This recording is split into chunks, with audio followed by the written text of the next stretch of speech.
শুভ সকাল। আমি যুক্তরাষ্ট্রের নিউ ইয়র্ক থেকে আজকে কিছু করোনা আপডেট দেব। আজকে বিষয়টি খুবই গুরুত্বপূর্ণ, তবে শুরুতেই আমি বলে নেই,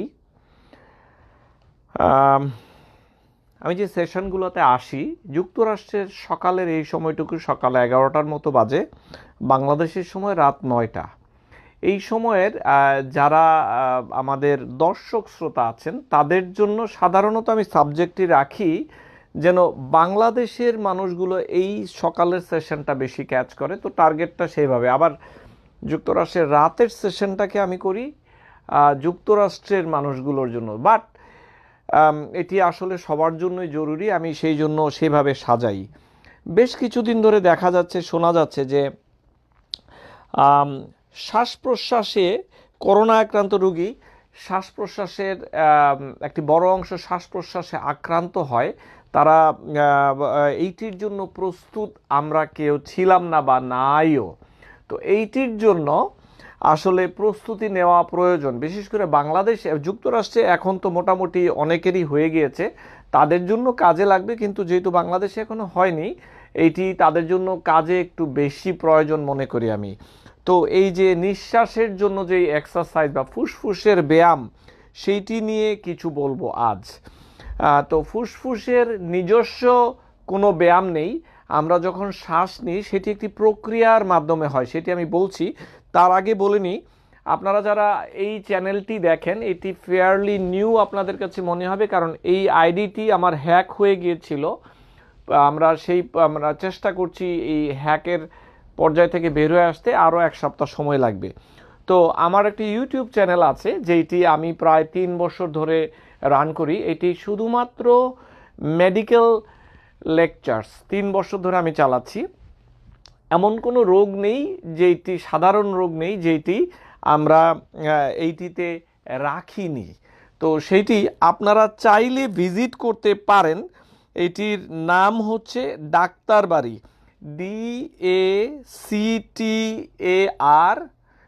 DACTARBARI, ডাক্তারবাড়ি। এটি আমি মন দিয়ে গত 3টি বছর এইটির ভেতর আমি প্রাণ খুলে দিয়েছি যেন এইটি থেকে সাধারণ মানুষ উপকৃত হয়। তো যাই হোক, একটু দেখো তো আমার এখান থেকে আমার পার্সোনাল পেজে এটা শেয়ার করে দাও। তো যাই হোক, ওইটি খেয়াল রাখবেন, ওখানে প্রচুর ভিডিও পাবেন। তো আসুন আজকে প্রথমে জেনে নিই স্বাভাবিক ফুসফুস কিভাবে কাজ করে, তারপর সেটিতে যাব। একটু লম্বা হতে পারে। এইটি হচ্ছে মানব শরীর, এইটি হলো ফুসফুস, দুটি ফুসফুস থাকে। যদি কাটা হয় এটি দেখতে এমন, শ্বাস যাওয়ার পরে শ্বাসনালী দিয়ে এই যে ট্রাকিয়া দুই পাশে এইভাবে ভাগ হয়ে যায়, ফুসফুসের ভেতর এইভাবে ছড়ায়। এই যে এইটি হলো ফুসফুসের ট্রেকিয়া, সবুজটি। তো বাতাস, একদম ফ্রেশ বাতাস এখানে আসে, তারপর এই যে লাল অংশটুকু সেখানে ছোট ছোট মিলিয়নস অফ অ্যালভিওলাই থাকে, সেখানে এইটি বাতাসের আদান প্রদান ঘটে। তো যা বলছিলাম, এটি কাটলে এমন দেখা যায়।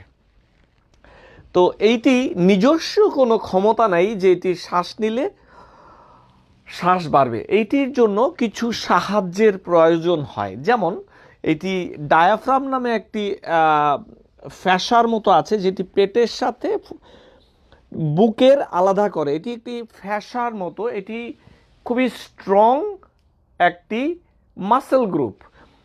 যখন আমরা শ্বাস নিচ্ছি বাতাসের ঠেলায় কিন্তু ফুসফুস বড় হয় না, বড় হয় বিভিন্ন মাসেল, এর মধ্যে এই ডায়াফ্রামটি টেনে এটিকে নিচে আসে, বাতাসটি ইজিলি আসে।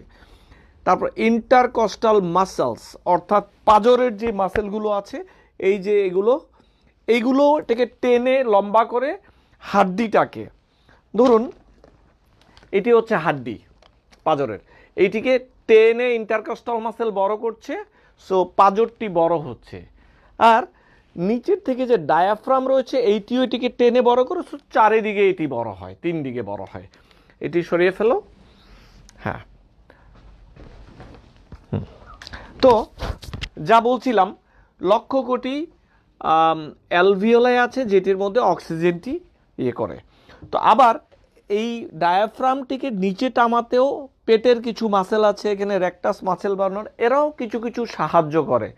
ইদানিং তো বলা হয় যে থাই মাসেলগুলোও যদি পাওয়ারফুল থাকে তাহলে শ্বাস নিতে সুবিধা হয়। তো অনেক সায়েন্স চেঞ্জ হচ্ছে দিনে দিনে, তো এই বেসিকটি জানা থাকলে আপনারা বুঝতে পারবেন যে কিভাবে কি হবে। তো ফুসফুস এবং করোনায় কেন এতটা ইম্পর্টেন্ট, এটা একটি জানা দরকার।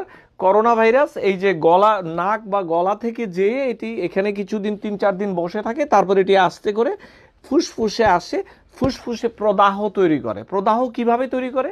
কারো কারো ক্ষেত্রে হালকা প্রদাহ, কারো কারো ক্ষেত্রে নিউমোনিয়া একদম পুরো ফুসফুসটি দুই পাশে একদম শেষ করে দেয়। হ্যাঁ, কারো কারো ক্ষেত্রে দেখা যায় যে এআরডিএস হয়, এআরডিএস অর্থাৎ একেবারে ম্যাসিভ সাইটোকাইন দিয়ে এটি নষ্ট করে দেয় পুরো ফুসফুসকে। কারো কারো ক্ষেত্রে দেখা যায় যে রক্ত জমাট বাঁধে এটির ভেতরে। তো এটি বিভিন্ন রকমের ক্ষতি এটি করতে পারে। তো যদি ফুসফুসটি ব্যায়াম ঠিক মতো করতে পারেন, কিছুটা প্রোটেকশন অ্যাডেড পাওয়া যায়। এই সমস্ত ব্যায়ামগুলো যে একদম শুরু হলেই আপনি করে নিলেন তা নয়, এই মাসেলগুলোর পাওয়ার বাড়াতে হলে একটু আগে থেকে প্রস্তুতি নিয়ে করাই ভালো। তার মানে এই নয় যে আপনি করবেন না, করা প্রয়োজন, আমি বিশ্বাস করি। আসুন একটু জেনে নিই ঘটনাটা কি। কিন্তু এইরকম কোনো একটি ঔষধ নেই যেটি দিয়ে খেলে আপনি ভালো হয়ে যাবেন, আপনার ফুসফুসটি ভালো হবে। করোনায় আক্রান্ত রোগীর এই মুহূর্ত পর্যন্ত কোনো সেই রকম ওষুধ নেই যে ফুসফুসের পাওয়ার বাড়বে। তো যাই বলছিলাম যে কিছু সাধারণ জিনিস করতে হবে এবং কিছু স্পেসিফিক এক্সারসাইজ করতে হবে। সাধারণ জিনিস কি? পুষ্টিসম্মত খাবার খেতে হবে, সুষম খাদ্য খেতে হবে। হ্যাঁ, মাছ, মাংস, ডিম এই টাইপের জিনিসগুলো খেতে হবে। প্রচুর পানি খেতে হবে, সেটি প্রায় 1.5 থেকে 2 গুণ পানি সারাদিনে। মানুষের যে প্রয়োজন 6 গ্লাস, সেখানে 10, 11, 12 গ্লাস পর্যন্ত খেতে হয়। যারা ধূমপান করছেন ছেড়ে দিন ধূমপান। কিছু ঔষধ রয়েছে যেগুলো ফুসফুসের ক্ষমতাকে, মাসেলগুলোর ক্ষমতাকে কমিয়ে দেয়। যেমন কোলেস্টেরলের ওষুধ খেলে মাসেলে প্রদাহ হতে পারে, শ্বাসকষ্টের সম্ভাবনা থাকে। তার মানে এই নয় যে এটি এই মুহূর্তে বন্ধ করবেন, একটু সাবধানতা অবলম্বন করতে হবে। আর কিছু ঔষধ রয়েছে কিছু বডিতে, শরীরে ইলেকট্রোলাইটের ব্যালেন্স নষ্ট করে দেয়, সেইটিও খেয়াল রাখতে হবে। যেমন পটাশিয়াম কমে যায়, অনেক ওষুধ আছে সেগুলো। আর একটি বড় জিনিস হলো বি অ্যাক্টিভ। এইরকম একটি পরিস্থিতিতে পড়া মাত্র মানুষজন দেখি যে বিছানায় পড়ে যায়। এখানে একটি বড় মানসিক কম্পোনেন্ট আছে। এইভাবে বিছানায় পড়াটি আমি মনে করি যে একেবারে ঠিক নয়। বুঝলাম কষ্ট আছে, বুঝলাম আপনি অসুস্থ, কিন্তু সারাদিন বিছানায় পড়ে থাকবেন এইটি মানব না আমি। আমার ব্যক্তিগত পারসেপশন হচ্ছে যারা অ্যাক্টিভ তাদের বোধহয় এই রোগটি কাবু করতে পারে কম। আমি বারবার বলছি, সারাদিন শুয়ে বসে থাকবেন না। দুর্বলতা ছিল, দুর্বলতা আছে, দুর্বলতা থাকবে। তার মানে এই নয় আপনি ফ্ল্যাট হয়ে যাবেন না। হ্যাঁ, যারা একেবারেই পড়ে যাচ্ছেন অসুস্থ তাদের ব্যাপারটি অন্য, কিন্তু সবাই মিলে শুয়ে বসে থাকবেন এইটি হবে না। বাসার মধ্যে ঘুরঘুর করেন যতটুকু সম্ভব, ব্রিদিং এক্সারসাইজ করেন, বি পজিটিভ। এই জিনিসগুলো সবার জন্য ইম্পর্ট্যান্ট। আর ঘরের ওয়েদারটি ঠিক রাখতে হবে। আপনি একটি গুমোট ঘরে থাকবেন, জানালা দরজা খোলা থাকবে না বন্ধ থাকবে, এইটি হবে না। জানালাটি একটু খুলে দিন, বাহিরে দেখুন কি হচ্ছে, একটু একটু পজিটিভ থাকতে হবে। এইটি একটি বড় মেসেজ সবার জন্য বলছি। এবং করোনা হলেই যে আপনি বাইরে যেতে পারবেন না তা নয়, আপনি যাবেন, আপনার উঠোনে যাবেন, আপনার আশেপাশে যেন কেউ না থাকে, আপনি কিছু ধরবেন না, মাস্ক পরবেন, গ্লাভস পরে আপনি উঠোনে যান। আপনি ছাদে যেতে চান, আপনি আপনার মতো করে সময় বের করে একা যান। এটি আপনার জন্য বারণ নয়, আপনাকেও সুস্থ থাকতে হবে। ডেইলি এক্সারসাইজ, অর্থাৎ আপনি যদি বাহিরে ব্যায়াম করতে যেতে না পারেন, চেয়ারটি ধরে 5 বার উঠা বসা করুন, সেটিতেও কাজে দিবে। এই এক্সারসাইজ করার জন্য আপনাকে মাঠে ঘাটে যেতে হবে না, আমি বলছি না কখনোই। আরেকটি জিনিস, যারা অ্যাজমাতে বা হাঁপানি রোগে সাফার করছেন বা সিওপিডিতে, তারা খেয়াল রাখবেন এই সময় যেন অ্যাজমার ওষুধ কোনোভাবে বন্ধ না হয়। অ্যাজমা অবশ্যই নিয়ন্ত্রণে থাকতে হবে। আমি বেশ কিছু কল পাচ্ছি তারা অ্যাজমার ওষুধ নিচ্ছেন না। এটি একটি মারাত্মক জিনিস, যদি দেয়া হয় নিয়মিত নেওয়া উচিত।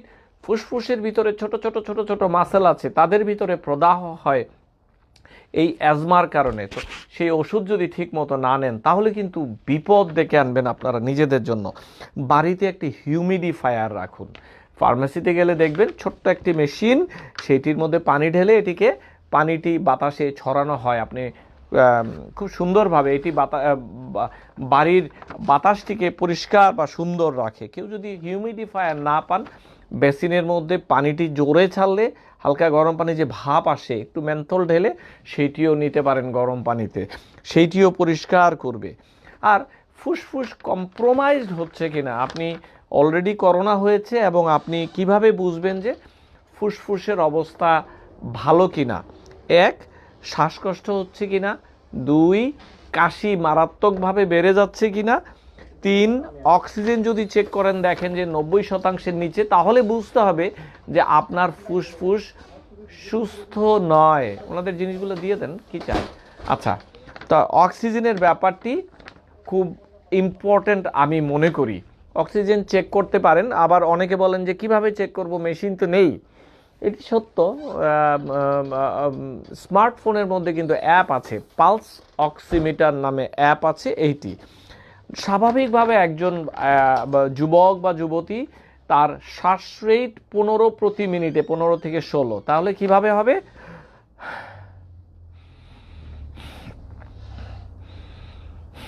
এইভাবে আমরা শ্বাসগুলো দেই। তো তাদের শ্বাস রেট 15 থেকে 16। কিন্তু যখন দেখবেন যে বাড়িতে যদি কোনো রোগী থাকে, অন্য একজন মাপবেন এভাবে ঘড়ি ধরে যে কয়বার শ্বাস নিচ্ছে, এটি 25-এর উপরে চলে গেলে অর্থাৎ ব্যাপারটি খারাপের দিকে যাচ্ছে, এটি ধরে নিতে হবে। তখন আপনি অবশ্যই ডাক্তারের শরণাপন্ন হতে হবে। এটিও ইম্পর্ট্যান্ট। আবার আপনি হাঁটতে পারছেন না, আপনার শ্বাসকষ্ট হচ্ছে, যেই আপনি আগে 200টা স্টেপ সিঁড়ি বেতেন, আপনি এখন 10টা স্টেপ সিঁড়ি পারছেন না, সেটিও একটি কারণ। অথবা 10টি স্টেপ নিতে পারছেন না, এগুলোও একটি লক্ষণ যে আপনার ফুসফুস কম্প্রোমাইজড হয়ে যাচ্ছে। তাই বলে কি ভয় পাইতে হবে? না, এইটির সাথে একটি যোগাযোগ আছে ফুসফুসের। যা বলছিলাম, কিছু এক্সারসাইজ আসুন দেখি। এই যে মাসেলগুলোর কথা বললাম, ইন্টারকস্টাল মাসেল, ডায়াফ্রাম মাসেল, পেটের মাসেল, থাই মাসেল, এগুলোর কিছু এক্সারসাইজ আমি আপনাদেরকে আজ দেখাবো, যেন আপনাদের একটু সুবিধা হয় এই পাওয়ারগুলো বাড়ানোর জন্য। তার মানে কি এই যে আমরা সারাদিন শুধু এই ব্যায়াম করব? না, কিছু মানুষ আছে, কিছু মানে দিনে সকালে 5 মিনিট, রাতে 5 মিনিট দিতে পারেন যে আপনারা এখন ফুসফুসের ব্যায়াম করবেন, সেটিতে কোনো অসুবিধা নেই। আবার যারা অসুস্থ হয়ে গিয়েছেন তারাও চেষ্টা করবেন যতটুকু পারার ততটুকু। কিন্তু বটম লাইন হচ্ছে প্রচুর পানি খেতে হবে, প্রচুর পানি খেতে হবে, ধূমপান বন্ধ করতে হবে। আমি জানি ধূমপায়ীরা হয়তো বলছেন বেটা তুমি খারাপ, কিন্তু কিছু করার নেই। আসুন কিছু কিছু কিছু ব্যায়াম নিয়ে কথা বলি। প্রথম কথা হচ্ছে ফ্ল্যাট শোয়া যাবে না। অর্থাৎ বিছানা তো এমন, আপনারা চাইলেই এইভাবে ফ্ল্যাট শুইতে পারবেন না। এটিকে আমি বলি প্রপড আপ পজিশন, অর্থাৎ মাথার দিকটি একটু উঁচু হবে, এইটাই স্বাভাবিক, যতটুকু উঁচু করা যায়। হ্যাঁ, এইভাবে প্রপড আপ পজিশন। অনেক সময় আমরা বলি যদি সারাদিন খারাপ লাগে এরকম সিচুয়েশন করুন, অথবা একটি টেবিল চেয়ারে গিয়ে বসুন। প্রপড আপ পজিশনে বসলে এটা তো বেস্ট এই মুহূর্তে। তো প্রপড আপ পজিশন অর্থাৎ এভাবে একটু বাঁকা করে শুবেন, তাহলে ন্যাচারালি ফুসফুসটি একটু নিচের দিকে থাকবে, একটু স্পেস পাবে। এটিকে বলা হয় প্রপড আপ। যদি না পারেন, মাথার নিচে 3টি বালিশ দিন, বালিশ দিয়ে আপনি প্রপড আপ পজিশনটি করুন। সেটি এক। যদি তাও না পারেন, আপনি সোজা রেখে একটু বাঁ দিকটায় একটু করুন, সেইটিতেও আপনার জন্য ভালো হবে যতটুকু সম্ভব হয়। হ্যাঁ, এটি মাথায় রাখতে হবে। সারাদিন একই পজিশনে পিছনে শুয়ে থাকবেন, এইটি হবে না। তারপর যেটি করতে পারেন, বসে লম্বা লম্বা শ্বাস নিয়ে হোল্ড করুন।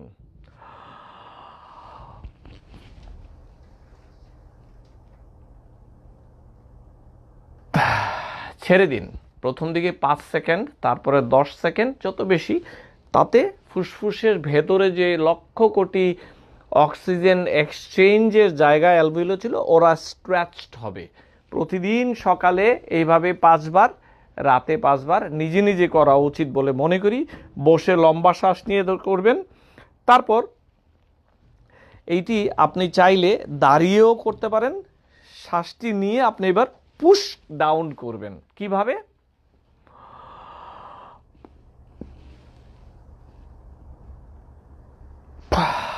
ছেড়ে দিন 5 সেকেন্ড পরে। অর্থাৎ আগেটি শ্বাস নিয়ে ধরতেন, ছেড়ে দিতেন। এবার দাঁড়ানোর পরে আপনি ম্যাক্সিমাম এফোর্ট দিলেন, শ্বাস নিয়ে পুশ ডাউন করলেন, খুলে গেল। এটি ইম্পর্টেন্ট। সকালে 5 বার, রাতে 5 বার। এরপর যদি সম্ভব হয় জোরে জোরে শ্বাস নিন।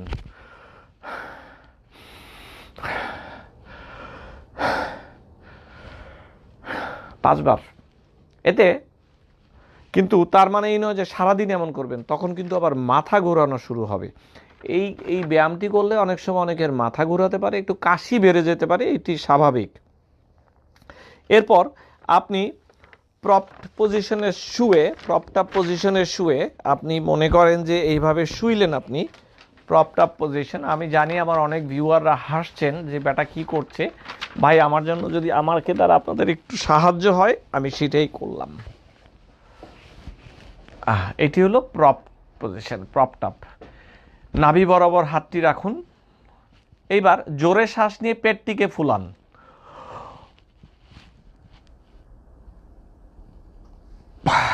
ছেড়ে দিন। হাতটি কেঁদে চাপ দিন। জোরে শ্বাস নিয়ে, অর্থাৎ ন্যাচারালি আপনার স্পেস পাচ্ছে লাংস, তারপরে আপনি এটিকে ফুলিয়ে দিলেন। সকালে 5 বার, রাতে 5 বার এই ব্যায়ামটি করতে হবে। এরপর যেটি করতে হবে, আপনি সাইডে চাপ দিন, পাঁজর বরাবর চাপ দিয়ে এবার ফুলানোর চেষ্টা করুন এই চাপের বিরুদ্ধে। ছেড়ে দিন। সবগুলোই 5 বার করে। আবার ছেড়ে দিন, হাত দিয়ে চেপে। হ্যাঁ, এরপর এখানে করুন এভাবে ধরে।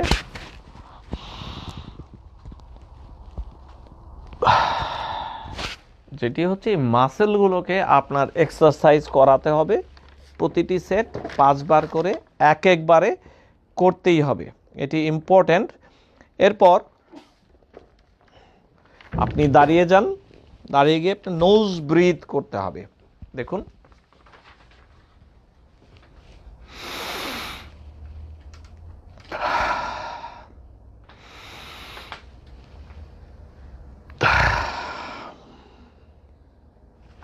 এইটি করার সময়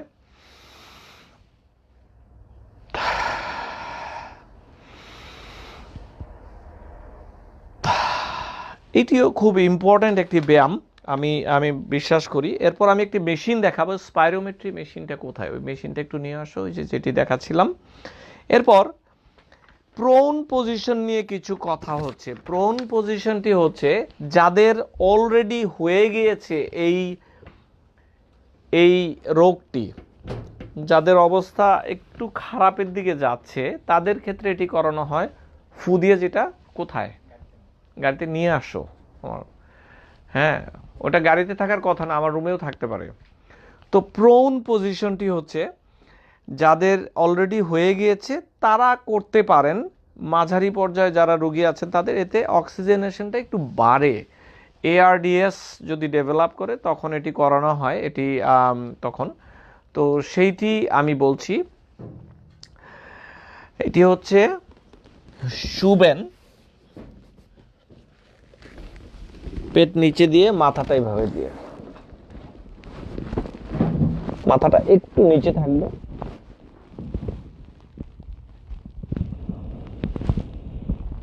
জোরে শ্বাস নিয়ে শ্বাসটি ধরুন।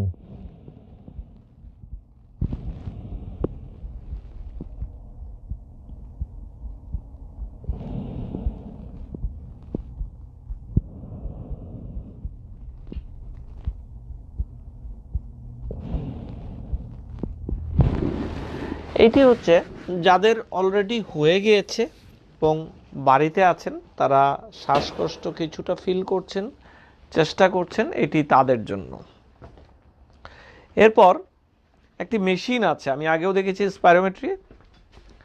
এইটি হচ্ছে, এই মেশিনটি অনেক ফার্মেসিতেই পাবেন, যারা পাবেন তাদের জন্য ভালো। সকালে 5 বার, দুপুরে 5 বার, রাতে 5 বার করতে পারেন। এভাবে নিয়ে ফু দিয়ে কাঁটাটি যতটুকু উঠানো যায় তত ভালো।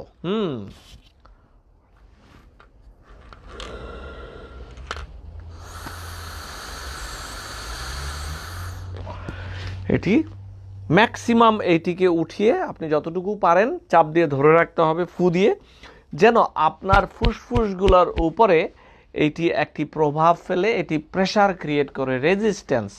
দেখুন আমরা পেশিতন্ত্রের ব্যায়াম কিভাবে করি, একটি রেজিস্ট্যান্স পাওয়ার দিয়ে তারপরে এটিকে বাড়ানো হয়, ঠিক সেইমভাবে আমরা কিন্তু কখনো এই ফুসফুস রিলেটেড যে মাসেলগুলো আছে সেগুলোকে কিন্তু কখনো এক্সারসাইজ করানো হয় না। না হয় এই মৌসুমে চেষ্টা করলাম নিজেদের ব্রিদিং পাওয়ারটাকে কিভাবে বাড়ানো যায়। এখন যারা সিওপিডিতে ভোগেন তারা দেখা যায় যে থাই মাসেলের এক্সারসাইজ করলেও কিন্তু তাদের এটার পাওয়ারটা, প্রেশারটা বাড়ে। কিভাবে করবেন? আপনি এভাবে করে হাঁটতে পারেন, 10 কদম যাবেন, 10 কদম ফিরবেন, তাতে এই মাসেলগুলোর পাওয়ারও বাড়বে, এতে অক্সিজেন সাপ্লাই বাড়বে এবং ধরে নেওয়া হয় যে এগুলোর কারণে এইগুলোর পাওয়ারটা বাড়ছে। যাই হোক, একটু বেশ লম্বা সময় মনে হয় আপনাদের সাথে কথা বলে ফেললাম আজ। অনেক কিছুই কাভার করলাম, ভেরি ইন্টারেস্টিং সাবজেক্ট। আমার ধারণা এটি আপনাদের কাজে দেবে। আমরা এই ব্যাপারটি নিয়ে যেন প্যারানয়েড বা সন্দেহজনকভাবে না হই যে আমরা সবাই মিলে জাতি এই এক্সারসাইজটি এখন থেকে শুরু করে দিব। হ্যাঁ, সময় পেলে করবেন, এটি ভালো। আর যারা করোনার লক্ষণ দেখা যাচ্ছে তারা অবশ্যই করা উচিত, প্রথম থেকেই করা উচিত বলে আমি মনে করি। প্রচুর পানি খাবেন, ধূমপান বন্ধ করুন, ধূমপান বন্ধ করুন, ধূমপান বন্ধ করুন। আসুন আমরা কিছু উত্তর নিই, তারপর আমরা বাকিটা বলবো।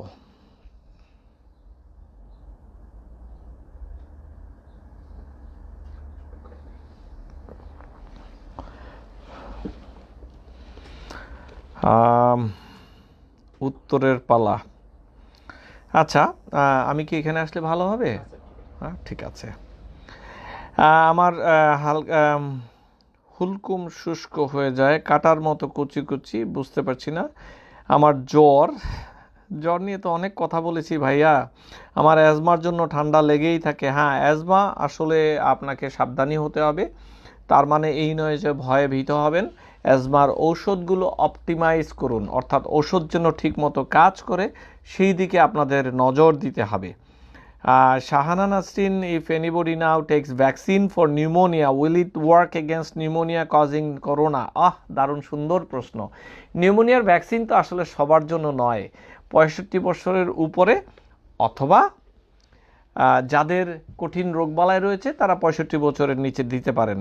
হ্যাঁ, নিউমোনিয়ার ভ্যাকসিন নিলে এটি লাভজনক হতে পারে, যে করোনায় আক্রান্ত রোগীর অনেক সময় দেখা যায় অন্যান্য ইনফেকশনও আসতে চায় কাছে, সেই ক্ষেত্রে সেটিতে হয়তো উপকার হবে, কিন্তু এটি কাজ শুরু করতেও তো 3টি সপ্তাহ লাগবে। যেমন জার্মানির কি নাম, অ্যাঙ্গেলা মার্কেল, যে প্রধানমন্ত্রী, সরকার প্রধান, উনি তাড়াহুড়ো করে এই ভ্যাকসিনটি নিয়েছেন, কারণ ওনার বয়স বোধহয় 65-র উপরে। হ্যাঁ, ইয়াং মানুষ যারা আছেন কোনো কারণ ছাড়া এই ভ্যাকসিনটির কাছে যাবেন না, প্রয়োজন নেই কোনো।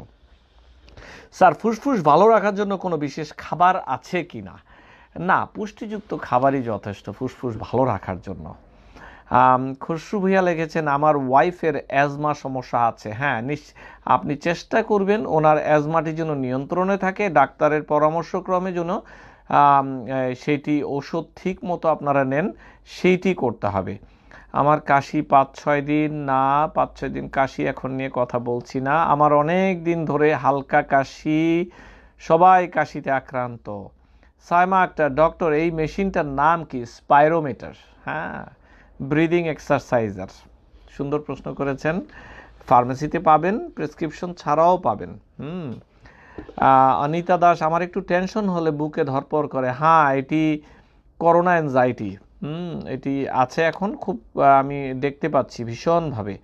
অনেকেই তো এটির ব্যাপারে প্রস্তুত ছিলেন না, এটির স্ট্রেস অনেকে কাজ করে আমি জানি। কি করবেন, একটু তো শক্ত থাকতে হবে, তাই না?